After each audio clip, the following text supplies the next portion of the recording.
Hello दोस्तों, welcome to our channel.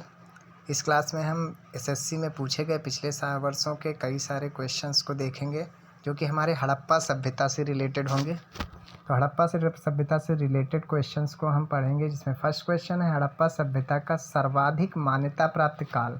यानी कि हड़प्पा सभ्यता जो शुरू की गई थी वो कब शुरू की गई थी? तो 2500 से और 1750 BC के बीच में हड़प्पा सभ्यता का काल माना जाता है। ठीक है। देन नेक्स्ट क्वेश्चन है सिंधु घाटी की सभ्यता निम्नलिखित में से किस सभ्यता के समकालीन नहीं थी? किस सभ्यता के समकालीन नहीं थी? तो मिस्र की सभ्यता, चीन की सभ्यता और मेसोपोटामिया की सभ्यता के समकालीन थी, बट ग्रीक की सभ्यता के समकालीन नहीं थी। तो याद रखिएगा आप लोग, ग्रीक की सभ्यता के समकालीन नहीं थी। अगला है सिंधु घाटी स्थल कालीबंगन किस प्रदेश में है? तो कालीबंगन किस प्रदेश में पाया गया? राजस्थान में। इसको भी याद रखिएगा, कालीबंगन जगह राजस्थान में पाई गई, जबकि लोथल कहाँ पाया गया? गुजरात में। तो निम्नलिखित में से किस पदार्थ का उपयोग हड़प्पा काल की मुद्राओं के निर्माण में मुख्य रूप से किया गया था? तो हड़प्पा काल की मुद्राओं को मुख्य रूप से सेल खड़ी के पदार्थ से बनाया जाता था। तो सेल खड़ी नाम याद रखिएगा, सेल खड़ी के पदार्थ से मुद्राओं का निर्माण किया जाता था हड़प्पा सभ्यता में।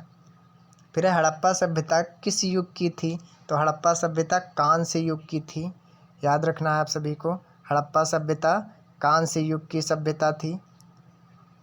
देन नेक्स्ट क्वेश्चन है क्वेश्चन नंबर 6, सिंधु सभ्यता का पत्तन नगर यानी कि बंदरगाह, पत्तन नगर को इसमें बंदरगाह को पत्तन नगर बोला जाता था, कौन सा था? तो सिंधु सभ्यता का बंदरगाह कौन सा था? तो यहाँ याद रखना है आप लोग को, लोथल रोपड़। लोथल रोपड़ क्या था उस समय? पत्तन नगर था सिंधु सभ्यता का, या बंदरगाह था सिंधु सभ्यता का। अगला है पैमानों की खोज ने यह सिद्ध कर दिया कि सिंधु घाटी के लोग माप और तौल से परिचित थे। यह खोज कहाँ पर हुई? तो यह खोज हुई लोथल में। यह खोज कहाँ हुई? यह खोज हुई लोथल में, क्योंकि लोथल पे क्या होता था, हमारी जो व्यापार होता था वो व्यापार लोथल में ही होता था। तो लोथल में हमें इस चीज़ का पता चला कि यहाँ के लोग खोज से परिचित थे, पैमानों की खोज से। फिर हड़प्पा कालीन समाज किन वर्गों में विभक्त था? तो ये समाज राजा, पुरोहित, सैनिक और शूद्र में विभक्त था। तो ये 4 प्रकार के होते थे, राजा, पुरोहित, सैनिक और शूद्र। फिर है सिंधु सभ्यता का सर्वाधिक उपयुक्त नाम। तो सिंधु सभ्यता का सर्वाधिक उपयुक्त नाम हड़प्पा सभ्यता से जाना जाता है। तो हड़प्पा सभ्यता को, सिंधु सभ्यता को हड़प्पा सभ्यता के नाम से जाना जाता है। फिर हड़प्पा सभ्यता के बारे में कौन सी उक्ति सही है? इसमें है उन्हें अश्वमेध की जानकारी थी। तो अश्वमेध की जानकारी तो नहीं थी। गाय उनके लिए पवित्र थी, बिल्कुल नहीं। उन्होंने पशुपति का सम्मान करना आरंभ किया, तो बिल्कुल यही सही है हमारा ऑप्शन नंबर सी। क्या हुआ? पशुपति का सम्मान करना उन्होंने आरंभ कर दिया था। फिर नेक्स्ट है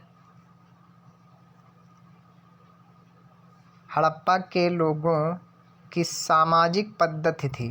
तो हड़प्पा के लोगों की सामाजिक पद्धति कैसी थी? उचित समतावादी। ठीक है, यहाँ के लोग कैसे थे? उचित समतावादी थे।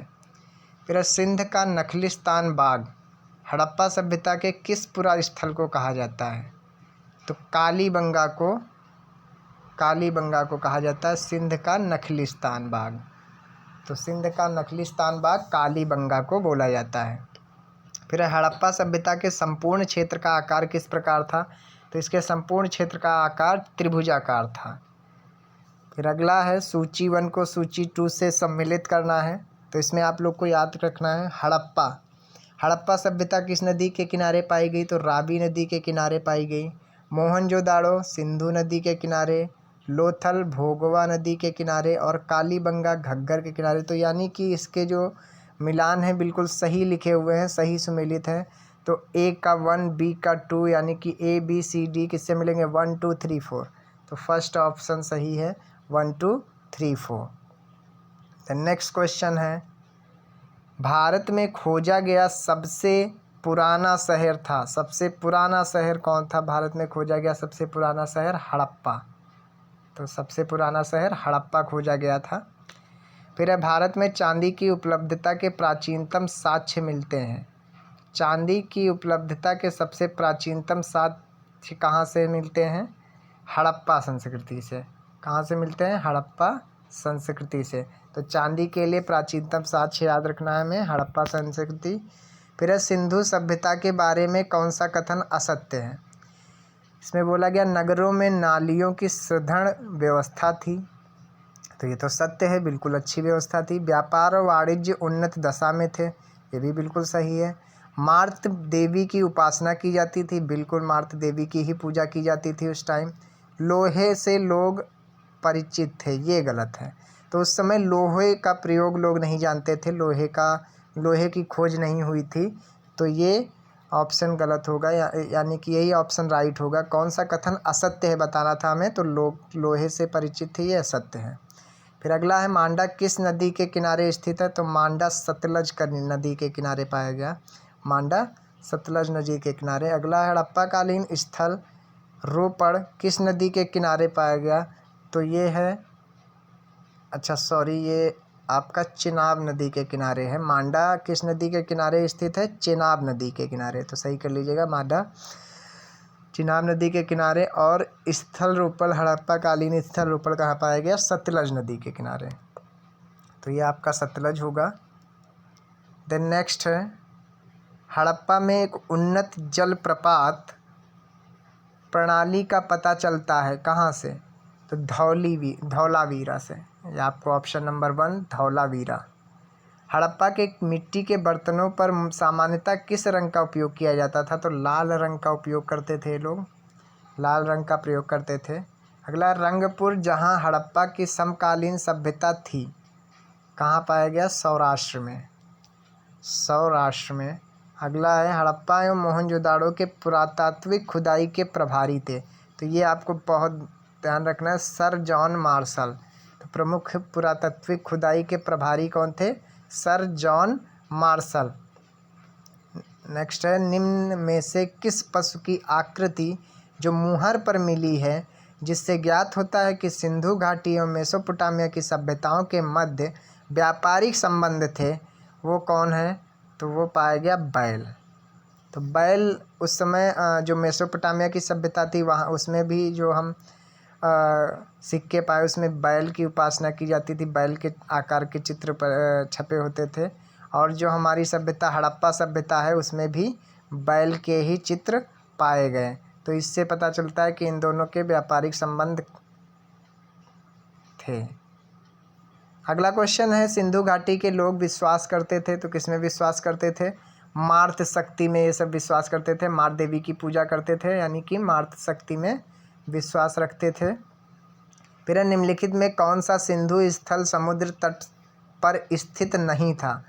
तो कौन सा नहीं था? सुरकोटदा, लोथल, बालाकोट, ये सभी तो पाए गए, लेकिन कोट दीजी ये समुद्र स्थल पर स्थित नहीं था।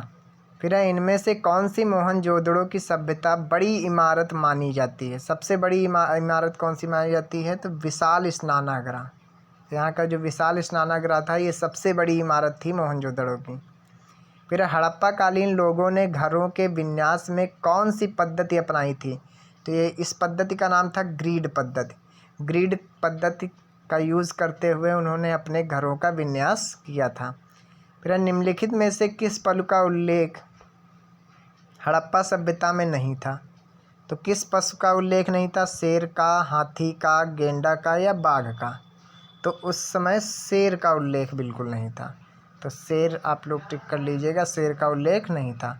हड़प्पा वासी किस धातु से परिचित नहीं थे? तो अभी हम लोग पीछे कर चुके हैं कि कौन सी धातु, जो असत्य वाला क्वेश्चन था, तो लोहा, लोहे से ये लोग बिल्कुल भी परिचित नहीं थे, जबकि तांबा और कांसा सबसे मुख्य धातु होती थी उस समय की। तो दोस्तों अगर आपको ये सभी क्वेश्चंस पसंद आए तो ऐसे ही और क्वेश्चन जानने के लिए हमारे चैनल को लाइक करें, सब्सक्राइब करें एंड शेयर करें।